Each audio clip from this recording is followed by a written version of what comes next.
Pay close attention. What you're about to see is Bible prophecy being fulfilled.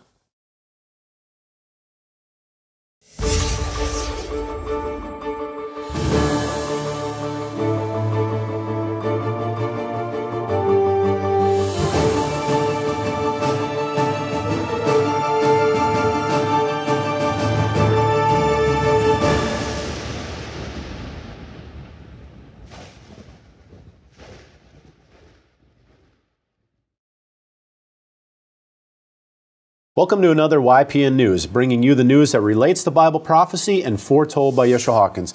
Now, Katan, our entire news focuses on one man, Pope Francis. But some would have to wonder what all these moves that he's taken are about. Seems a little bit mysterious. Well, Pope Francis is once again scaling back the traditional Vatican lifestyle, this time creating a boom for automakers as the thrifty Pope swaps the luxury Mercedes for a family Fiat. Stacy Mike Tree, a reporter from the Wall Street Journal, commented on the Pope's vehicle move.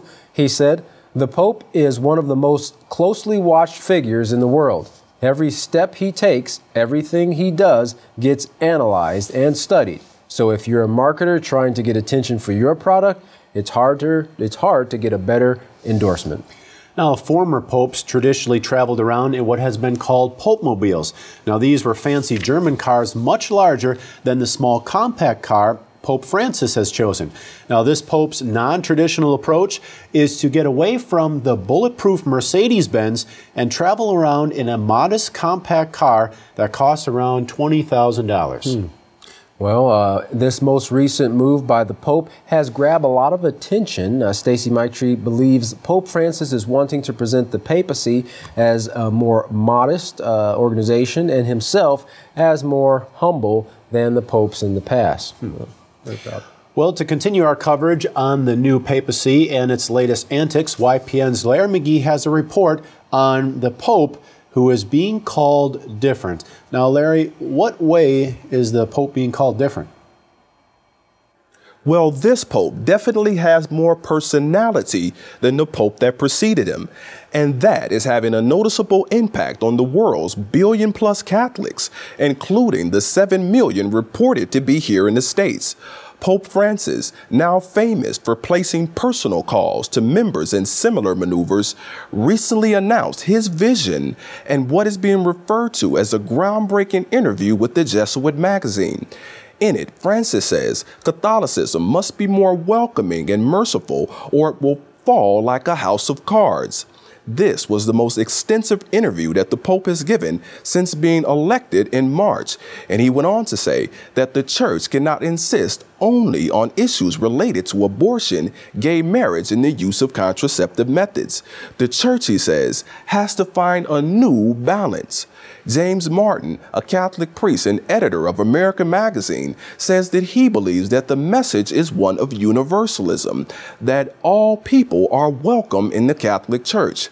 Pope Benedict XVI and John Paul II, Francis's recent predecessors, are regarded by some as having been strict, but in an interesting psychological twist, Francis is being viewed as a new way of doing business, conveying in a loaded statement recently that the Catholic Church, which we should be thinking is the home of all, not a small chapel that can hold only a small group of selected people, and added that the church sometimes has locked itself up in small things and small-minded rules.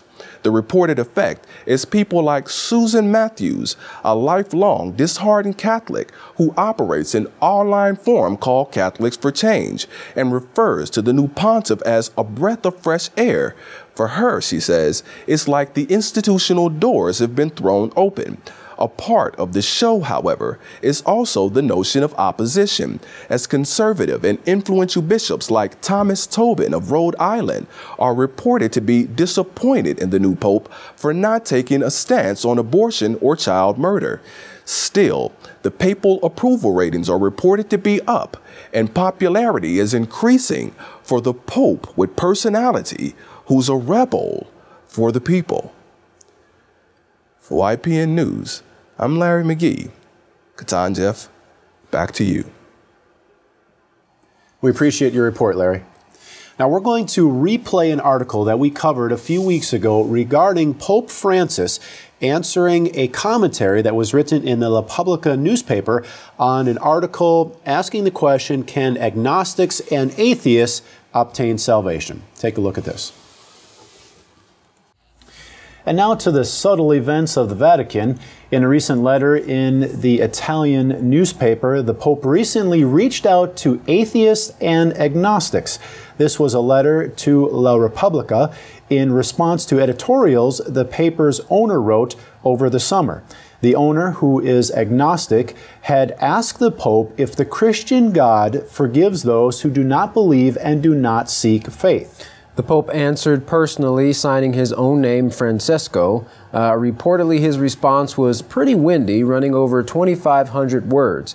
His response was, quote, "Given that God's mercy has no limits, if he is approached with a sincere and repentant heart, the question for those who don't believe in God is to abide by their own conscience.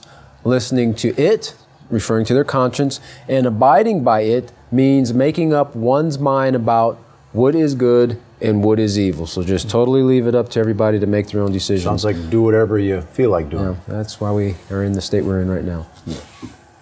Now, according to the Telegraph, the paper's owner didn't expect the Pope to respond so thoroughly and with such kindness. Now, the Pope has been breaking papal norms, including making personal phone calls to admirers, washing the feet of female prisoners, and in a recent statement concerning homosexuality said, "Who am I to judge?" According to new research, Francis is rated favorably by 8 out of 10 Catholics, and that is throughout all ranges within the Catholic world. Well, as we close out this broadcast, amongst those opposed to the use of force, guess who's calling on world leaders to abandon what he calls the futile pursuit of military action? Must be the Pope. You guessed it, that's right. That's Pope Francis. Now, ironically, an organization known for its history of corruption, crusades, witch hunts, and silence during times of large-scale crimes against humanity like the Holocaust and genocide. Recently, among his many uncommon actions within the Catholic Church, Pope Francis has been lobbying against the war on Syria.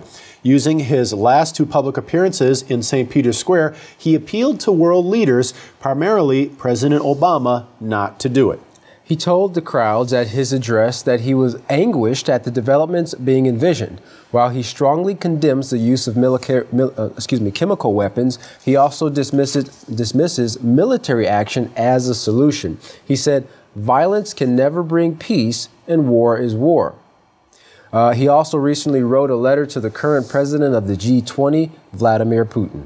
Now, Francis wrote, "Armed conflict create profound divisions and deep wounds which require many years to heal."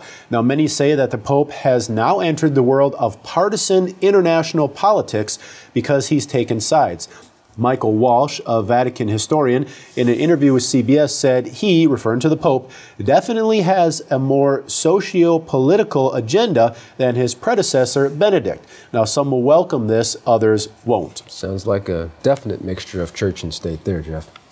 Now, the influence that Francis has is another question, but it appears that he's intent on testing the limits on what he can do, calling for a mass, prayer, fast, and peace vigil for St. Peter's Square. The Pope has tweeted, written letters, and has given some moral and spiritual ammunition to those opposed to an attack, and some of those members, Jeff, being members of the U.S. Senate. Wow.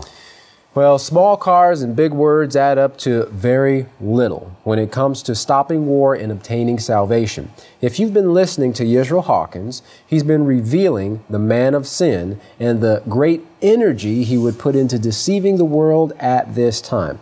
Folks, as Yisrael Hawkins has read many times from the Holy Scriptures, repeating the warning from the words of the Savior, don't let any man deceive you. Seek the only light in this darkened, deceived world today, and the one who pumps the pure gold and oil into the lamps to keep them burning. Yisrael Hawkins and the House of Yahweh. This is your only opportunity that we found for protection from the great destruction to come. Here's what you can do. You can call or write the House of Yahweh today and request your free Prophetic Word magazine or monthly newsletter. You can write them at The House of Yahweh, P.O. Box 2498, Abilene, Texas 79604. Or you can call them at 1-800-613-9494. You can visit them on either of their websites, www.yahweh.com or www.yisraelhawkins.com. You can email them at info@yahweh.com. And for any calls outside the United States, please call the number on your screen. Up next, Yisrael Hawkins cracking the code of deception and bringing you the truth as it was intended to be, straight from the Holy Scriptures. From all of us here at YPN News, I'm Katan Alexander. And I'm Jeffrey Heimerman. Thank you for watching.